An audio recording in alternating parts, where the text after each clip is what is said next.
बिस्मिल्लाहिर्रहमानिर्रहीम। नाज़रीन से बात से मैं हूँ इकबाल जंजुआ।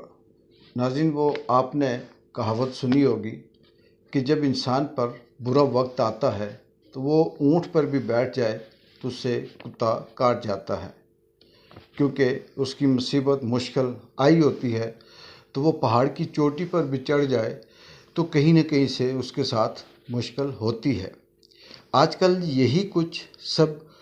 पाकिस्तान के अंदर फार्म 47 के नाम से बनी हुई जाली हुकूमत के जितने भी नुमाइंदे हैं उनके साथ हो रहा है। आप इनकी बदकिस्मती देखें कि एक तरफ कानून इनका, जजेस इनके, अदालतें इनकी, ब्यूरोक्रेट्स इनके, और सब कुछ इनके अपने हाथ में है। ये आधे घंटे में अगर कोई शख्स 200 लफ्ज़ बोलता है तो हर लफ्ज़ के ऊपर ये एक एफआईआर काटने का इख्तियार रखते हैं। किसी को दहशतगर्द बना देंगे, किसी को तखरीबकार बना देंगे, किसी को बदअमनी का करार दे देंगे, किसी को कुछ कर देंगे, मुल्क दुश्मन करार दे देंगे। लेकिन इसके बावजूद भी बात वही है कि ये ऊँट पर चढ़े हुए हैं, लेकिन इनकी बदनामी, इनकी ज़िल्लत, इनकी रुसवाई, इनके साथ जो कुछ जग हंसाई होती है वो इनका पीछा नहीं छोड़ रहे।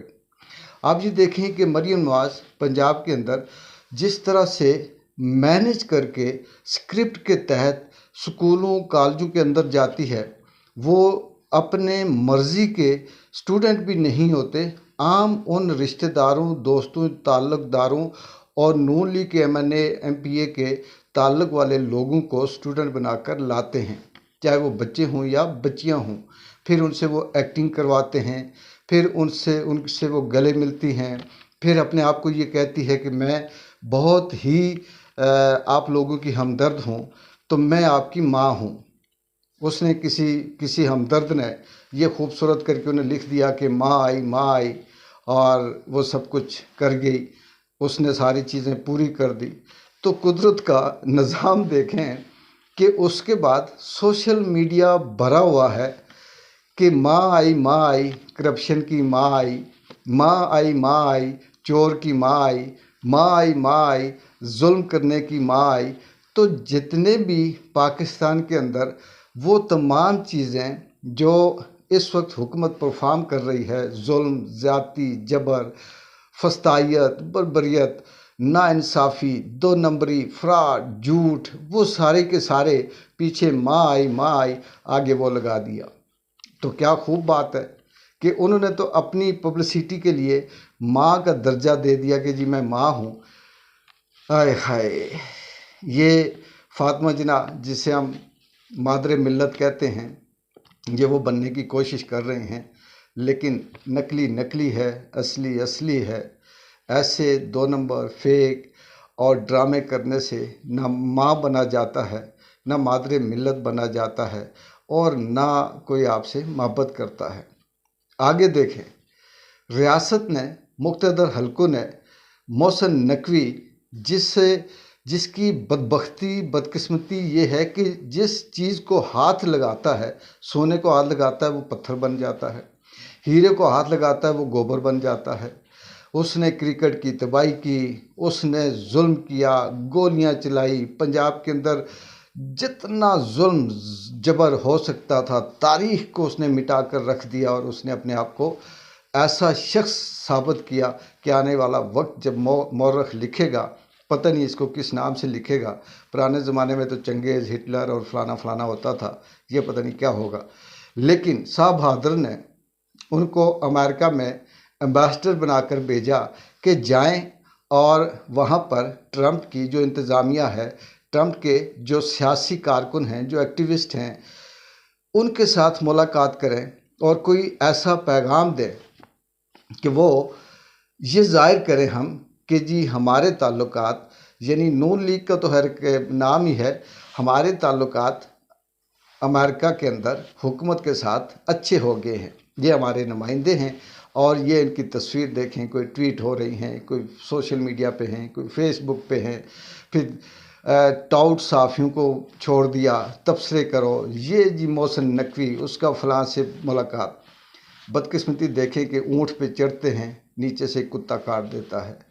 जैसे ही वो वहाँ की ट्रंप इंतज़ामिया या ट्रंप के जो सियासी एक्टिविस्ट हैं उनसे मिलते हैं और अगले ही आधे घंटे 1 घंटे के बाद वही शख्स वापस ट्वीट करता है फ्री इमरान खान।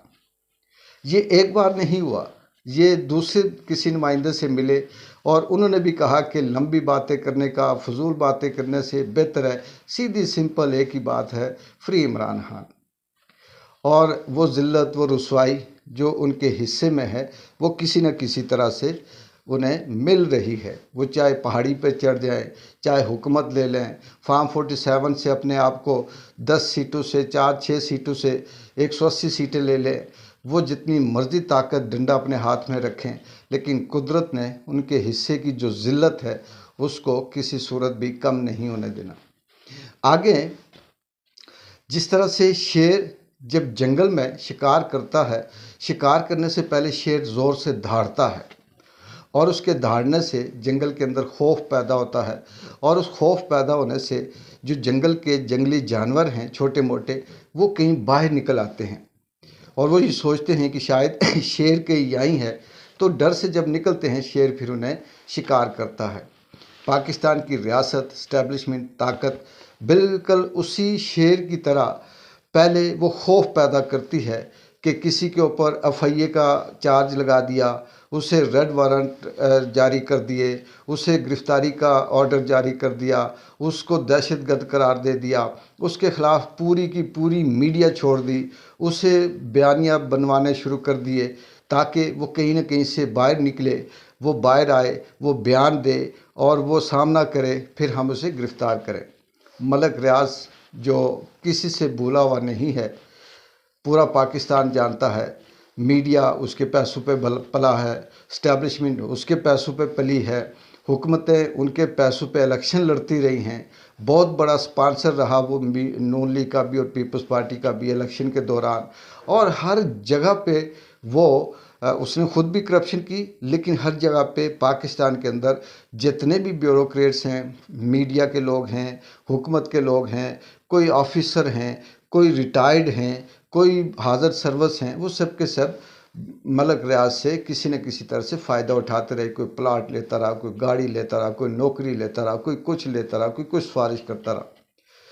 लेकिन जब पाकिस्तान के अंदर उसकी खिदमात के बदले में, जैसी भी थी वो गलत थी या सही थी, खिदमात के बदले में उसका अरसा हयात तंग कर दिया गया, तो वो बेचारा दुबई चला गया। वहाँ उसने जब अपनी प्रॉपर्टी का अपना काम शुरू किया तो अब उसके पीछे वो दहशतगर्द भी है, वो मुल्क दुश्मन भी है, उसे गिरफ़्तार भी किया जाएगा, वो मनी लॉन्डर भी है, उसने जो कारोबार शुरू किया वो गैर कानूनी भी हो गया और उसको पाकिस्तान की एफआईए को मतलूब भी है, और वो एफआईए जो किसी दौर में मलक रियाज से खाती रही होगी, दोस्त हुए होंगे, लेकिन आज वो इस धाड़ में कि वो उसके अंदर खौफ पैदा हो, वो बाहर निकले, वो बयान दे, वो किसी न किसी तरह से सामने आए, हम उसे तैश दिलाएं, गुस्सा दिलाएं और फिर हम उसे गिरफ़्तार करें। लेकिन बात वही है कि यहाँ पर भी जो अल्लाह का निज़ाम है उसके अंदर नाइंसाफ़ी या मेरिट के ख़िलाफ़ नहीं होता। कुदरत हमेशा उसी शख्स का, उसी हालात का, उन्हीं लोगों का साथ देती है जो हक़ और सच पे होते हैं। ये बात सही है कि अगर कुर्बानियाँ ना दी जाएं, पाकिस्तान के अंदर ये जो 26 नवंबर को हुआ, ये जो 9 मई को हुआ, ये जो कत्लो गारत हुई, ये जो लोगों के घरों की चादर और चारदीवारी पामाल की गई, ये जो ख़वातीन, बच्चियाँ, बूढ़े, वालिदैन, औरतें, इनको मारा गया, घसीटा गया, नंगा किया गया, जो लोगों को उल्टा लटकाया गया, किसी को मार दिया गया, किसी को माजूर कर दिया गया, किसी को नफसियाती तौर पर हमेशा के लिए उसकी सेंस आउट कर दी, ये वो चीज़ें हैं जो हमारी नज़र में तो तकलीफ़ देह हैं, लेकिन कुदरत एक तारीख़ रकम कर रही है कि ये देख लें, ये वो निज़ाम है जिसको आप बहुत अच्छा कहते थे, ये वो सोच है, ये वो स्कूल ऑफ थाट है जो इस मुल्क का नहीं है, ये वो स्कूल ऑफ थाट है जो आवाम का वफ़ादार नहीं है, ये वो स्कूल ऑफ थाट है जो जिसे इस मुल्क की परवाह नहीं है। ये स्कूल ऑफ थाट सिर्फ़ और सिर्फ मुफाद परस्त है, ज़ाती मुफाद का है और इसके आगे पीछे कोई नज़रिया नहीं है। ये सिर्फ़ अपनी اور اپنے ساتھ اپنے ٹاؤٹوں کی، اپنے چمچوں کی حمایت کرنے والا یہ گروپ ہے۔ اور پھر اللہ تعالیٰ وہ عمران خان جس کے اوپر کوئی دروازہ، کوئی رستہ کھلا ہوا نہیں ہے، چاروں طرف سے سیل کر کے رکھا ہوا ہے، لیکن اس کا خوف، اس کا بیان، اس کا لفظ آج بھی پاکستان کے اندر تاریخ بھی رقم کر رہا ہے، وائرل بھی ہو رہا ہے۔ اور وہ امریکہ جو ماضی میں پاکستان کی اسٹیبلشمنٹ کا اور پاکستان کی حکومت بنانے اور توڑنے، جوڑنے، قرضے دینے میں وہ اس کا نام تھا، کردار تھا، آج وہ ایک ہی بات کر رہا ہے، فری عمران خان۔ یہ قدرت کا وہ نظام بھی ہے اور یہ قدرت کا وہ اشارہ بھی ہے کہ چاہے جتنے مرضی بڑے اونٹ پہ چڑھ جاؤ، کتا کاٹے گا، آپ ذلیل ہوں گے، آپ رسوا ہوں گے۔ اقبال جنجوعہ کو اجازت دیں اس درخواست کے ساتھ کہ آپ اس چینل کو سبسکرائب کریں اور اسے لائک کریں، کمنٹس کریں۔ انشاءاللہ اگلے ولاگ میں پھر حاضر ہوں گے۔ اللہ حافظ۔